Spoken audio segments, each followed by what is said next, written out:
Joining me now on this week's episode of Draft Class is Zak Noble. Now, Zak is someone who not only is a great Twitter follow, but he's the host of the Noble and Roosh show by Ball is Life. I mean, him and Roosh get some insane guests that I don't know how you guys do that, man. You guys are nuts. And those people come on, NBA players, whoever it is, and they look like they had a better time than you guys getting to chat with them. So it's going to be an honor for me to be able to sit down with you today here on Draft Class for Dash Radio from Ball is Life, the Noble and Roosh show. Mr. Noble himself.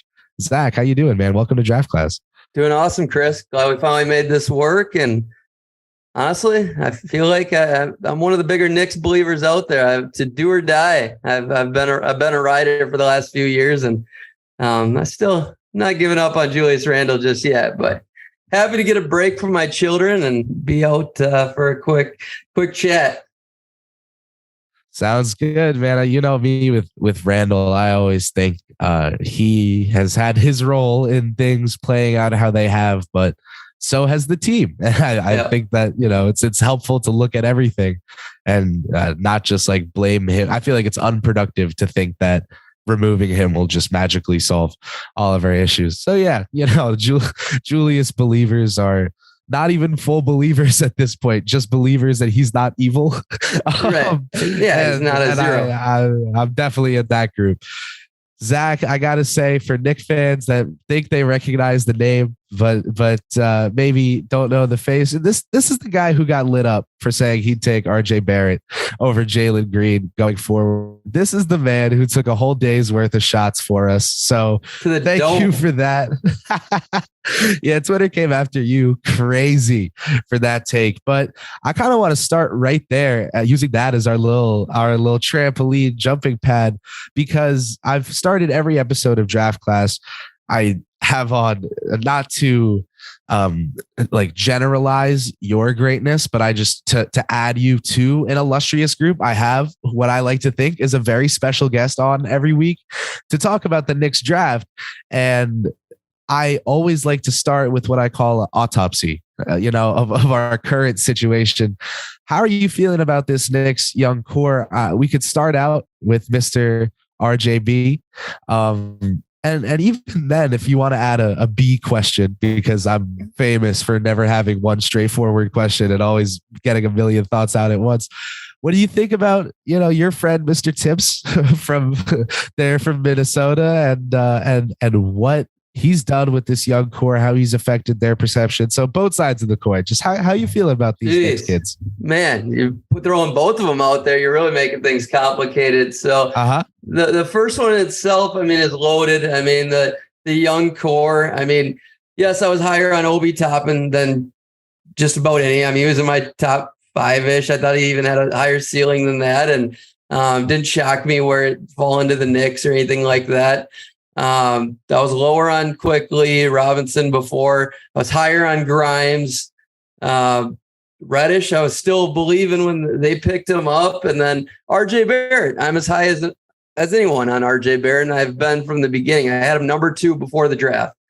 So looking at a big picture individually, these guys, I'd still throw Miles McBride in there and Jericho in there, and not to forget about anyone. I believe they all would, given an opportunity, have a chance to do something. It's just what that is, and do they fit together? And that's the biggest problem for me with the Knicks core is I don't like the fits really. You give me RJ Quickly and Robinson, those guys fit. Yeah, there's 2 or 3. And then Obi, I'm not so sure. I think he could be 4 guys that fit, but I don't think those are 4 long-term starters outside of RJ Barrett. That's not going to get you much past, if all those guys reach their ceiling, those 4, I don't think that gets you much past the first round. And that's me believing in RJ to the moon. So looking at it from that angle, and then you bring in the Tibbs factor, I'm really low on him, to be honest. Overall, I'm really low on the Knicks core. If they were in different situations, like last year, for instance, I really thought Obi should have got way more than 17 minutes a game. I was begging for that all year. Yes, he improved. I'm really liking the growth. Us too, year. Man. Yeah. We were begging too, man. I heard it from Minnesota, no doubt. But like Quinton Grimes ending with 17 minutes a game, like that one shocked me just looking at that recently. But that was probably all garbage minutes, right? Those are not. The Grimes. It took a worldwide pandemic and it took injuries, but Grimes got his way on the court to the point where when we traded for Cam, it was a question of whether Cam would even play because Grimes was such a mainstay in the rotation. That's someone Tibbs really liked at the combine last year. That's someone who they drafted and in part because of that combine and because of how much Tibbs loved him. And Tibbs really, really showed that throughout the season. We know if you're a rookie, no matter how good you are, you got to be able to defend. Grimes passes all his tests, the contribution without the ball in his hands, defense, always giving his all. Like that's a Tibbs guy through and through. So he was getting regular minutes, but I will say it was because of a COVID and injury riddled season that it did. Well, that's great to hear because honestly, I know I was higher on when I was watching him. It's just I don't remember if those were garbage minutes or not. And so that's great to hear that they were more meaningful minutes for him. And so that makes me believe in him a lot more. And being a KU guy, I was following him since early in his college career and really loved him coming out. And I definitely was much higher on him. So yeah, I think he's got 3-and-D potential, but again, he's a guy I'd like to see get up to 24 minutes this next upcoming year. And RJ Barrett, man, at the end of the day, it's just going to come down to his playmaking ability. His defense is almost borderline all defense for me right now. It's been that way for 2 years. I think he's that good. When the teammates around him, I mean, yeah, it's going to fluctuate based on who's playing next to him. But also when Randle's out and he has to go full beast mode on offense and runs out of gas on defense, that doesn't help either. Yeah, absolutely. So it benefits both ways, depending on who he's playing with. I mean, you can definitely see his game fluctuate based on the talent around him as well. And that's only natural. But RJ, I don't worry about his dip in 3-point efficiency this year. And I think that just came with, the spacing overall and losing Derrick Rose, Reggie Bullock, and then Julius Randle going from an A- to a B or whatever, B-, whatever type of player you want to say he was. But the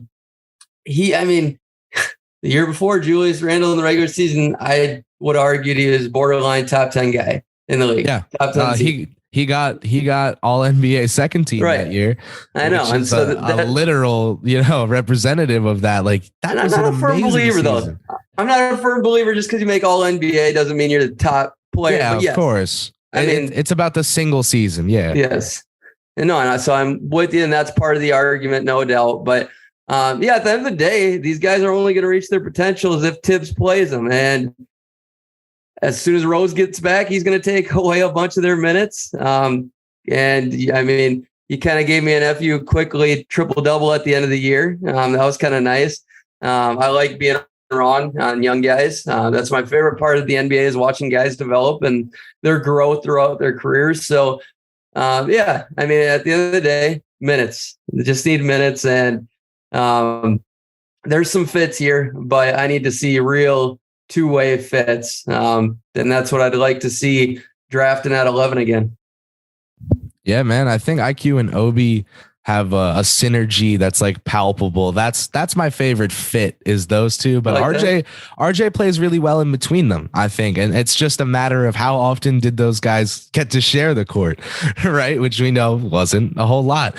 You just talked about, watching guys develop and proving you wrong.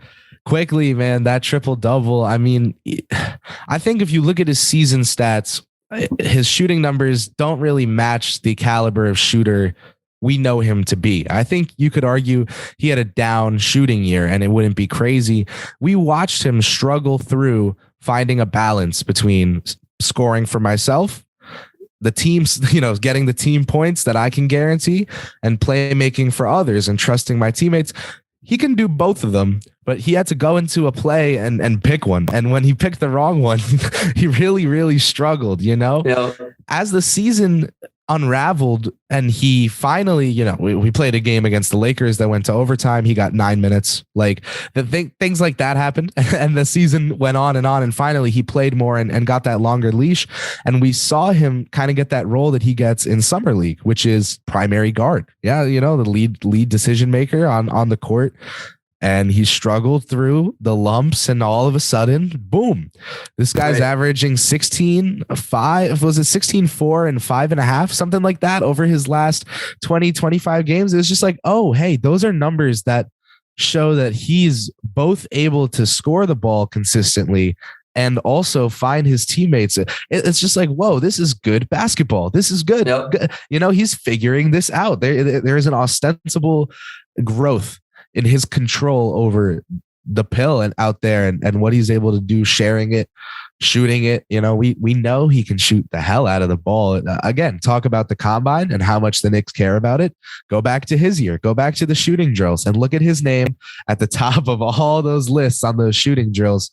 I believe it was Perrin's favorite combine drill that he had like the second highest or first highest score in, made like 77 out of 100 threes or something. I remember that about quickly. Wasn't Obi really high too for shooting?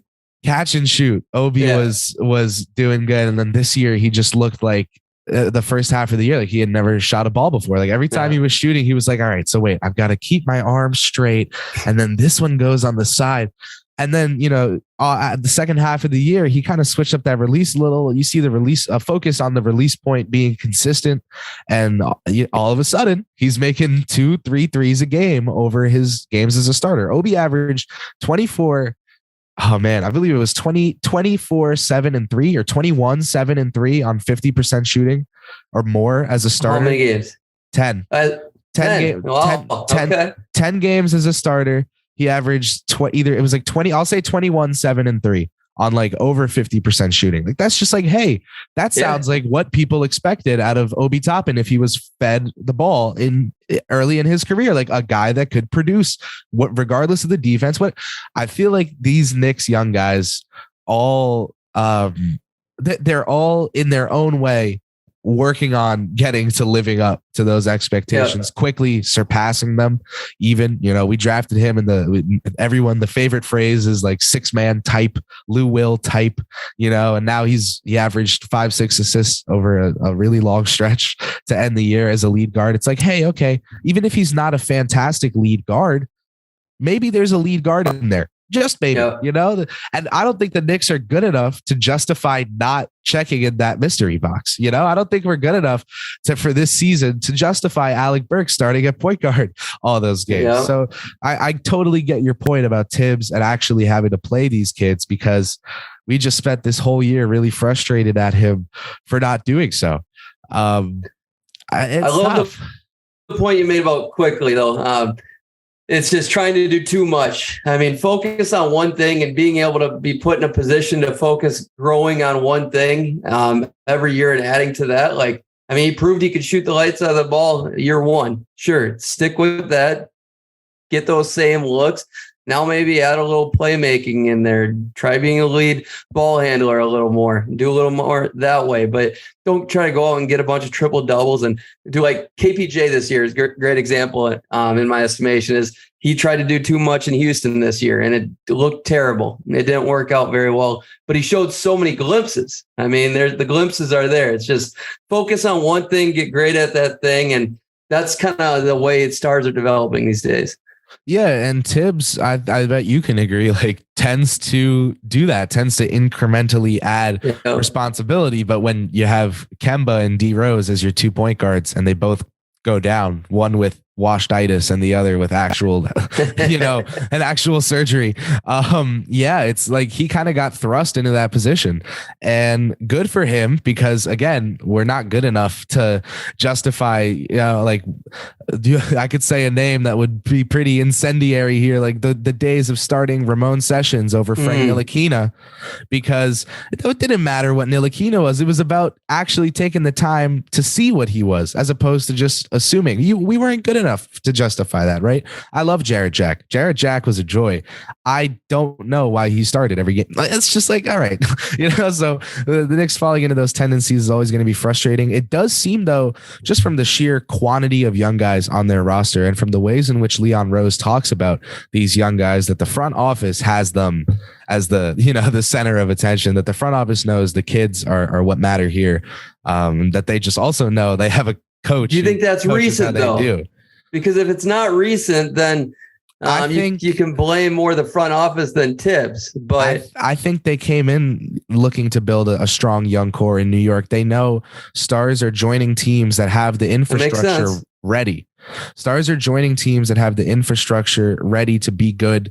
You saw the Nets, D'Angelo Russell is no superstar, but they had a little solid band of buddies to put around him. Right. That then superstars looked at and said, okay, that's a team we could go to. Now, of course, those superstars, pretty unique circumstances with those two. But yeah, I think they came in saying, hey, we've got RJ Barrett and Mitchell Robinson. Let's see what we can do to turn these guys into members of a franchise that is worth joining.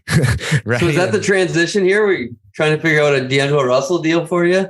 Oh man. We don't need to go there. You want Julius? You want a little Julius? Because we can we can do this. Hey man, we could do Cat this. And Julius, that'd be so ugly. They're buddies. Hey, they're friends. They do the Mobile One commercials together, and they both went to Kentucky. They hang out, I think. They're acquaintances now. So God dang, that'd be ugly. All right, let's talk about absolutely blowing draft evaluations. I think this is a fun spot to head to next. I'll start with one of mine, Halliburton. I just totally said the pull-up shooting is going to be really hard to develop, and if you can't do that, he just kind of strikes me as a connector that doesn't really threaten anything besides to make open threes. Mm-hmm. And then he comes out and he's like, hey, check this out. I can do this now. Pull up, dribble, whatever. And I'm like, oh yeah. All right. I see how this is going to go. This kid's getting way better, way faster than I thought. For me, that was a result of my draft philosophy telling me, oh, well, you got to try to project a guy into a role. And I kept trying to project Hallie as a scoring guard, and I just couldn't see it. And because I didn't see it, I totally whiffed on that evaluation. For me, I really need, even if it's just flashes, I need to see it consistently, right? So this kind of leads me to ask you, what's your draft philosophy, your biases, and how have these led to you nailing or whiffing on different evaluations? What are some tenets of the Zak Noble draft philosophy? Yeah, so I like the Hallie one to start it off, and I was kind of in that category with you. I mean, the funky mechanics, Iowa State thing, but here's the thing. I mean, I was low on him before Sacramento, so if your evaluation came with him going to Sacramento, I wouldn't have blamed you. I mean, that's where you go to die usually. And you don't go to thrive. It's very rare. But the fact that he did what he did in Sacramento next to De'Aaron Fox with the carousel of coaches and just BS that goes on there. I mean, hey, and then he just goes and does it right away in Indiana. Not saying it's leading to wins yet, but he's that type of player where I think he would. I truly believe in Halliburton. I had him right around 15, so I was wrong on the guy. And same. And in a redraft, he'd go probably top 5 right now, maybe even higher. I'd have to go look back at that and whatnot. But 5 sounds about right. And 15, I remember I had. Oh, okay. Let's see if I can do this from 11. I had Denny 11. Oh no, I had Denny 10. Obi 11, Des Bane 12, Wiseman 13, Halliburton 14, I think. Well, I love the Bane and Wiseman. You nailed it. I was right there with you. We got those guys right. And for me with Bane, it was just seeing him at TCU and seeing the juice. I saw what he was doing with the ball in his hands, and I said, oh, That's a guy who can basketball like that. I don't know how else to. I don't have better words than just like he can play. Right. You see that dude out there. You see his build. I know he was older, but dudes are bouncing off him, and he can shoot the pill. He's making smart passes. Like this guy. Capital C, capital P, can play. And I had him lottery just because I thought he was so safe because of the shooting, But then Halliburton, I had below James Wiseman because I thought he was so risky because of the lack of scoring moves, the lack of bag. He didn't. I kind of went bag Twitter on Hallie. I'm not going to lie. Yeah, no, I'm with you. Everything I agree on Halliburton. For me, when it comes to philosophy, to be honest, I mean, I try to stay pretty consistent as growing with evaluating over the years and looking at at the end of the day, I think you got to watch at least 10 games of the top guys to feel really confident in them. I mean, sure, you can, as long as you watch 3, 5 plus. I mean, I watch so much NBA, so it's really hard for me. I mean, at the end of the day, I mean, I love my track record. I can stand by it. I feel like I'm pretty good, but my misses come with, honestly, I get lost in unicorns a little bit. I get lost in not the Pokus because was way too skinny. That was a big thing for me. 6 on my board that year, number 6. Yeah, so I didn't lose on Poku, but here's a couple. Killian Hayes. I still believe in Killian's defense. Had him second. Okay. Okay. I'm talking to the right guy. I mean, I had him 4. But honestly, he was he looked polished overseas. I mean, I got lost in that. And especially with just coming off of Luka, that was a part of it. And honestly, I get caught up in trends a little bit. That can be, rather than evaluating guys individually and just focus on the individual player at hand, I get too lost in like the state of the NBA. Like I'm so wing based. I've been wing based, and that's one thing I don't think I'll leave. Like I favor wings. That's why I was higher on Sadiq Bey, Desmond Bane. Now this year I got Ochai up there, and there's a big tier that I'm really high on again. But guys like Josh Jackson, Ben McLemore. I mean, those are a couple, but I get lost in wings, and then guys that shot good percentages in college a bit, and guys that, I mean, just were really good in college. I tend to favor those a little bit. What? Were you a Neesmith guy with those? I was a Neesmith guy. Yes, I had him like 28, and nice. I said to people that I have to respect him because never in my life in anything, not even basketball, like not even flipping a coin, have I had a hot streak like that. But I thought it was a hot streak, and having Bane over Neesmith was a really hot take on Knicks Twitter. So I had Bane above him, but that's one of the few I came out on the right side of. Okoro over Vassell, I think I'm losing really badly. Yeah. So, I wanted to touch on some of these misses because I think they're fun. I think they're fun to go through, and especially if you trust your evaluation the way you do, the way I like to think I do with myself. It's fun to go through the misses and be like, oh, I'm so dumb. How did I screw that up? It's hilarious. And then even talking to guys like Jay Billis or Seth Greenberg, who have done it forever, and just hearing their misses and what went wrong and stuff like that. But like guys like Neesmith, for instance, though, like at the end of the day, when you fall outside of the top 10, even fall out of the lottery, comes down to opportunity. Okay. And you didn't really miss on that guy if that player never gets an opportunity. I mean, if you had him, sure, top 5, top 7, if you had him in that top 10, that means you're expecting no matter what, he's good enough to get that opportunity. But if he doesn't get the opportunity, I don't think you're technically wrong.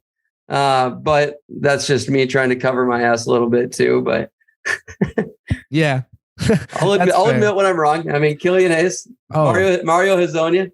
Hezonja is talk about a unicorn. That's one Kobe, baby. One unique New York Knick is Mario Hezonja. I don't know if there's anyone else in the league who can say that in 1 year, they went on NBA highlights for blocking a LeBron game winner, dunking on Giannis. Like, I just don't like that guy. Was hilarious, man. The stuff he pulled off. If you ever seen that Mario Hezonja dunk against the Cleveland Cavaliers from when he was on the Knicks, where he just rips it into the rim, like, I was like, oh my God, I didn't know he could do that.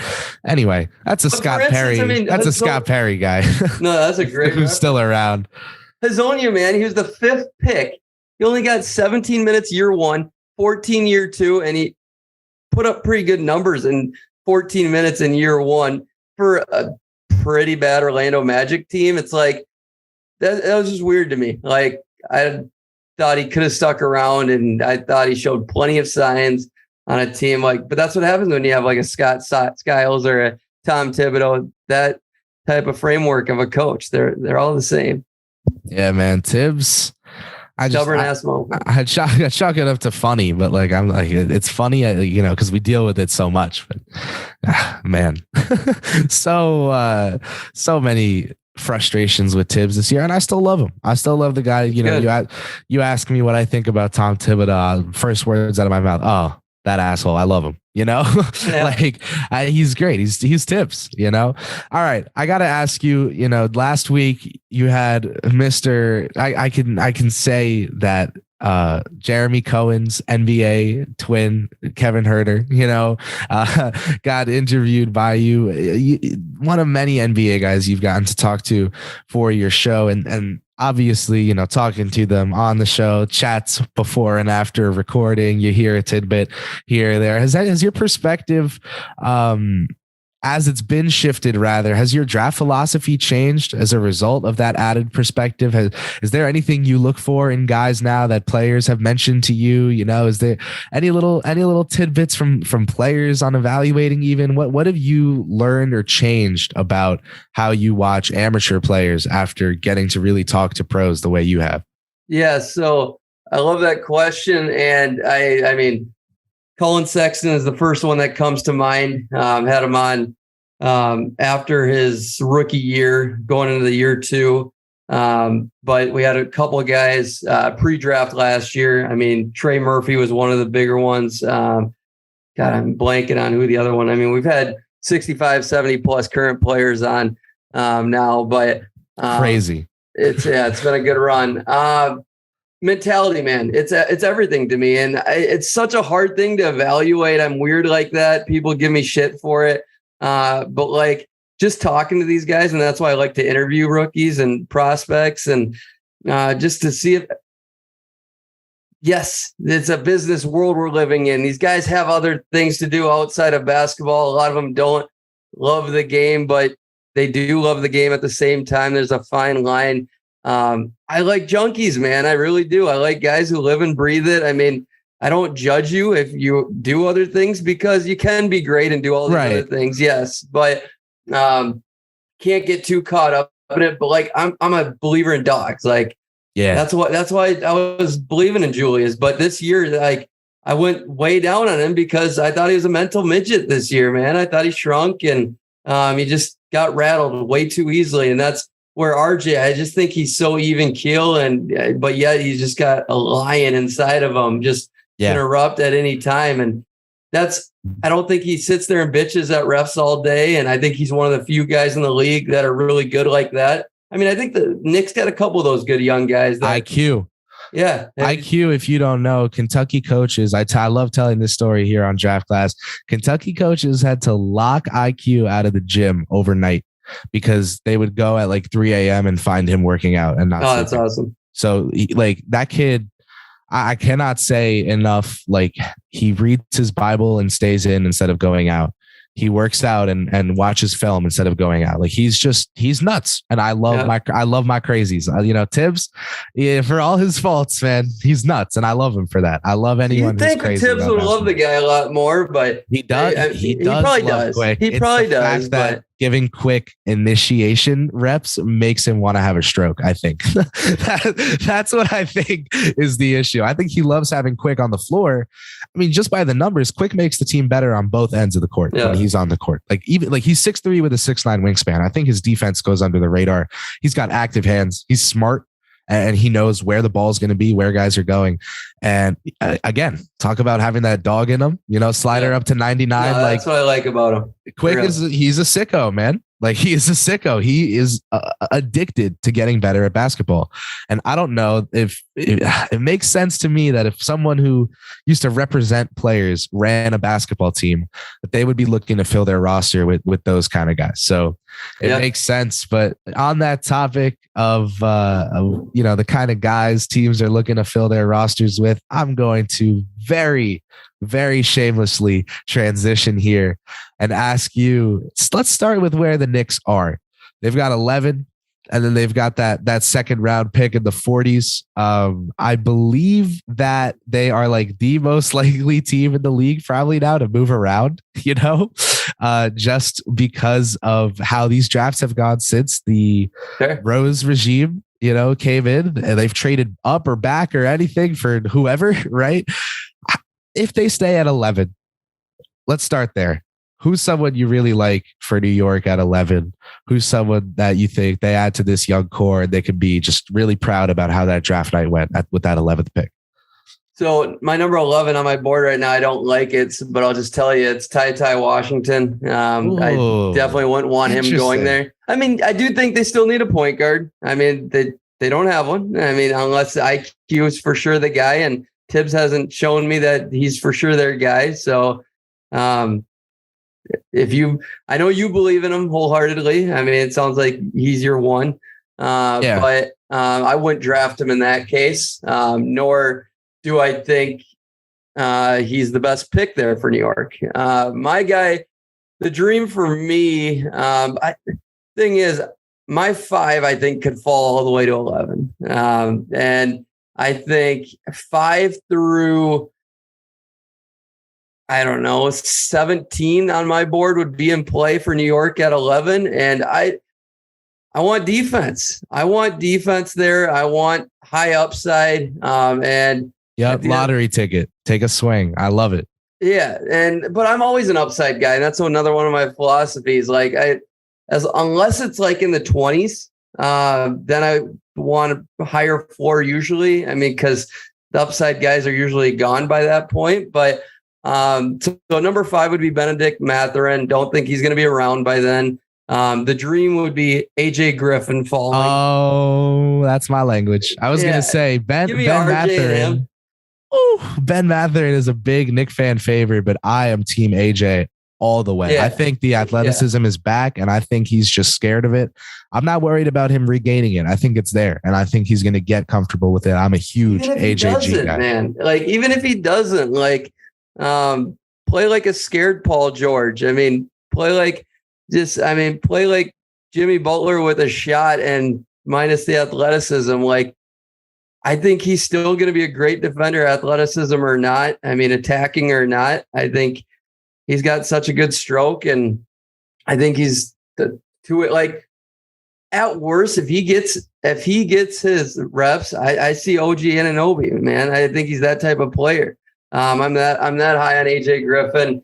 But yeah, he'd probably be my number 1 option just because I like the fit. AJ Griffin. I mean, Shaedon Sharpe obviously would have the highest ceiling if he fell that far, but I don't think he will the way things are looking. Troy Weaver loves that guy. So I don't know if he makes it past Detroit at 5. And if he does, guess who the other team is that really loves that kid? It's Indiana. So if he makes it past 5, OKC likes him too, but that's the third team I've heard really likes him. But man, those 5 and 6 picks, are 2 teams I heard would have considered him number 1 if they landed it. And now they're back to back at 5 and 6. I don't see Shaedon making it past 6. Number 2 most realistic outside of AJ Griffin would be Ochai for me.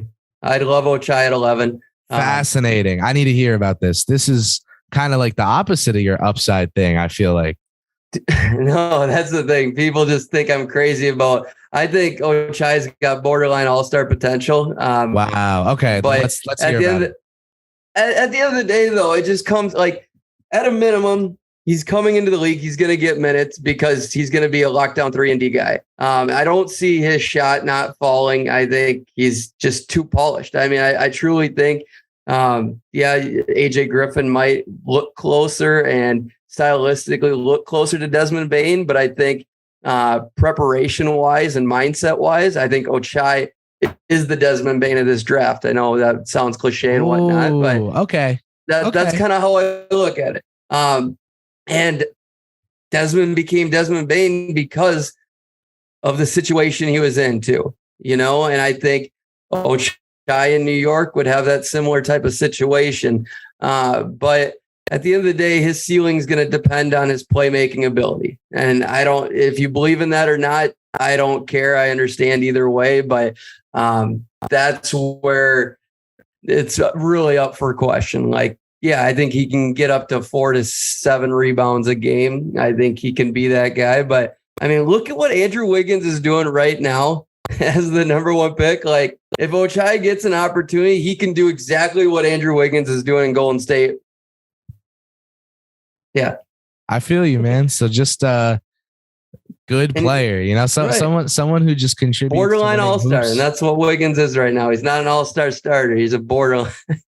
Yeah, I agree. I agree with you there. So Agbaji is really interesting.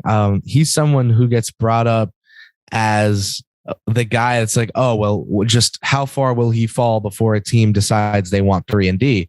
But it sounds to me here that you see a lot of value in him falling because there's some more upside than just, with the famous Danny Green comp that every single 3-and-D guy gets coming out of the draft every single year is, you could be Danny Green. I hate that comp.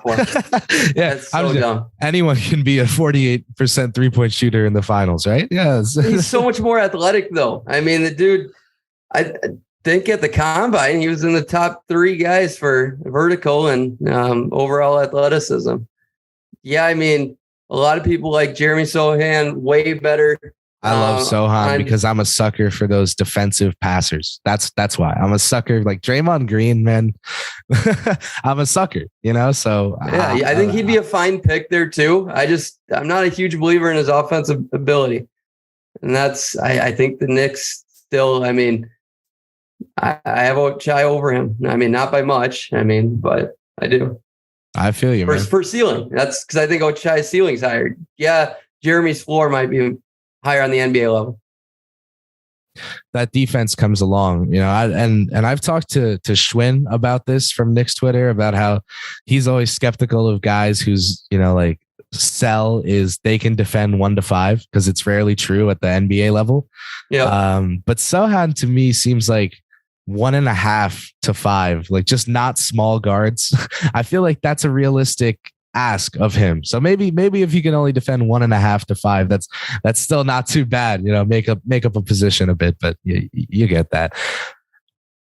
At that second round, people talking about maybe a center, maybe a guard, and send him to the G League like we did Deuce McBride. What do you think if the Knicks keep that second round pick? Is there a drafting stash? Would that be, add someone to Joe Kubasis's kind of lonely list of the Knicks drafting stash prospects? But what do you think they should do with that second round pick? There was a point where they had no one they liked on the board in the second round and just punted it to Minnesota for a future second round pick. You guys got Daniel Oturu out of that because they didn't want him. I was higher on him. I'll say that. So, that's because I'm a Minnesota guy, though.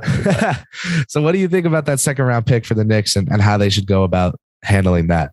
But Oturu, to my point, I mean, he never got his opportunity in the NBA. And so at the end of the day, you never know. There's so many NBA players in this, like, that have the skill set and potential. Majority of them don't get their shot and opportunity.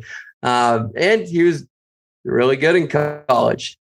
Skill wise, I believed in his skill way more. But do you believe in Jericho Sims? I mean, do you believe you have Nerlens Noel? Is he the guy long term? I mean, oh man, I know that the Knicks front office had to force Tom Thibodeau to not play Noel so they could see Sims. There we go. And I think Sims was better than Noel would have been in those minutes. So I don't know if Jericho is a future NBA starter. I think they got one in him. I think they showed up to the 58th pick and said, hey, we're just going to take this 10-year career rotation guy, and that's going to be cool, right? And everyone was like, yeah, we'll let him fall to 58. I think that was a steal. I think Kai Jones going as early as he did and not really doing a thing last year because of how Borrego is, and then Jericho Sims, his teammate, going 58 and being more productive for the Knicks in a backup center role than, maybe even he would have been. Kai himself. Like I thought that was kind of interesting. I love Jericho. So we can do the center debate too. Like, do you think they should keep Mitch? What do you think about Mitch Robinson? Do you think a Duren or a Williams in the first round, Mark Williams, that is something that the Knicks should look at, or are you just load up on wings and go for that center in the second round? Yeah, so if you give Mitch for 4 for 44, that's kind of my boiling point with him. I mean, you might be able to talk me a little bit higher than that, but not much. I think you only really truly see his defensive prowess if your 4 can play a little better defense. I truly believe. I think he can be a really good defender if you have an average guy at the 4. But if you don't, I think he can get pretty lazy and overworked. And I don't think he's a guy that wants to be overworked. Yeah, Mitch. I don't know the offensive game. It's year 4, and he doesn't set screens and he doesn't take shots. Screens are a big deal for me. Yeah, like if you're going to pack the paint, it would be cool if when you were rolling to it, you actually like did the first part of the pick and roll and not just the walk around and roll part. For me, yeah, like even like a Koloko, man, Kamagate, even, there are some centers that intrigue me. So those are 2, available in that second round. Those are 2 that would be good. Other than that, I mean, Wendell Moore, Keels, I think those guys fit good with what you got going on there. Ryan Rollins might be tough to pass up, but other than that, I mean, Bryce McGowan's, if he fell far enough, doubtful though. He's really interesting. I don't know what to make of him because there are guys in the league like that are really good on offense that are total nothings on defense that, no matter how many points they can score, like when it comes down to it, they're not seeing the court in playoff basketball. And then the other part of it is, should I be thinking this far ahead with the 42nd pick in the draft? Right. Shouldn't I just be looking to get a guy that can stick? So McGowan's, if he was there, I'd take him right away personally. And the reason for that for me is just what he looks like now. I mean, just what you're getting, what the clay you're getting already looks pretty cool. And you get a chance to try and mold it yourself. I'll take that shot. Other than that, for big guys though, man, I just think, I mean, Brady Manick, I mean, I'd take a swing on him. I mean, I think he's going to be a good NBA player if he gets a shot. Drew Timme should be fine, but like doesn't excite me at all. He's just got a high floor and a bunch of rebounds and low post scoring. Maybe his shot translates a tad, but I don't know. I don't like the bigs in the second round unless it's Nazosa, a stash or something like that. I feel you. So you'd say instead, unless they can safely land like a Duren or a Mark Williams or someone at value, say Mark falls to 15 and they've traded back there and okay, we'll take him. You would rather they keep Mitch? Yeah, I would, because I'd rather take more upside at 11 than Duren. I mean, I think Duren is Mitch. I really do. And so you don't see the passing with Duren translating? That's people are talking about it, and I feel like I watched him more than just about any of the other prospects I've watched. I feel like I got a good read on him, and I don't believe in it really. He's not. I mean, he's no KG or anything like that. Like, I think he's much closer to Mitch than he is. I don't know. Trying to think of an average big man passer. I mean, Clint Capella maybe. Well, yeah, Capella does the short roll passes that I've been begging Mitch to try for years. That that's a different thing. I got one more question for you before we get you out of here. I know you got to run, but as someone who has had experience with Mr. Thibodeau, who knows what it's like when he gets to say, obviously he's not the voice here in New York, but I think you have a good ability to answer this question. The Knicks are able to move around. They do it a lot.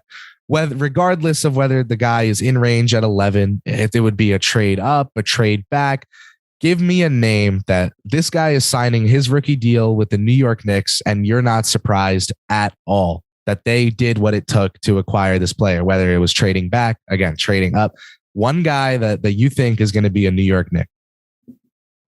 Obviously, you're saying that's a rookie that they're going to sign from the Knicks, or not? He's not on the Knicks. No, I'm saying from this draft class, if you had to guess one guy they're taking, doesn't matter where. It could be with the second round. It's just someone you mark as a Knicks guy. This guy's going to be a New York Knick. This front office is going to love him. God damn, I really like AJ Griffin, man. You got me excited about that even more. All right. I came in with that. It would be the steal of the draft if he went to 11. I think the fit with RJ would be just so sexy. Add him to Obi. Oh, that's something I can believe in. Because I truly believe if AJ Griffin gets it all back, I mean, shoot, I think he's PG. Hey, man, I love that. I hate putting such pressure on a guy, but I do love that comparison, because that's also like one of my favorite kind of basketball players is the athletic playmaking wing, and Griffin's shot is just one hell of a starting point. So it's crazy his stance though. Like, he has a wider stance than that. I just can't get over that. But it's a looks like he's getting ready to squat. But it's going in. So maybe you and Desmond Bane's the widest stance I could think of that's kind of comparable. But even this guy is much wider.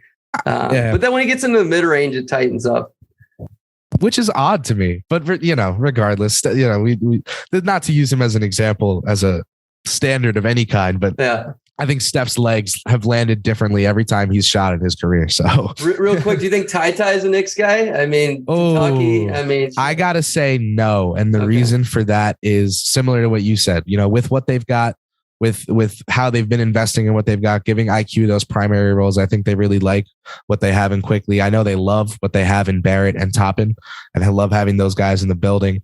Washington is someone who they're going to have that intel on from Kentucky, and who I don't know if they'll see that extra ceiling for him. Quickly they saw that he could be a playmaker because he was never passing at Kentucky, and that if they could get that out of him, he could be a different tier of player than people imagine. I don't know if they see that. That's AJ Griffin, man. That hidden upside. AJ Griffin. There we go. Stepanak. Westchester, he's from right nearby. He was pictured shaking hands with Mr. Tom Tibbs at the combine as Tom was chatting up his dad.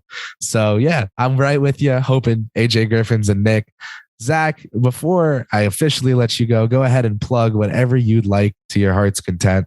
Yeah, I loved it, man. A lot of fun. Glad we finally got to do this. Anytime you want me, I'll have my schedule more packed coming up here, but Noble Roosh show, Ball is Life. That's my work. You can see me all over there.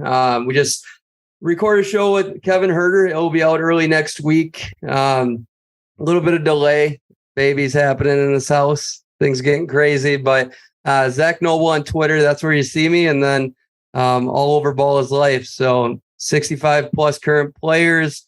Get a lot of big names coming on as guests. That's our vibe. So also standing RJ Barrett. I'm stuck to him. I had him over Ja and got to ride it out.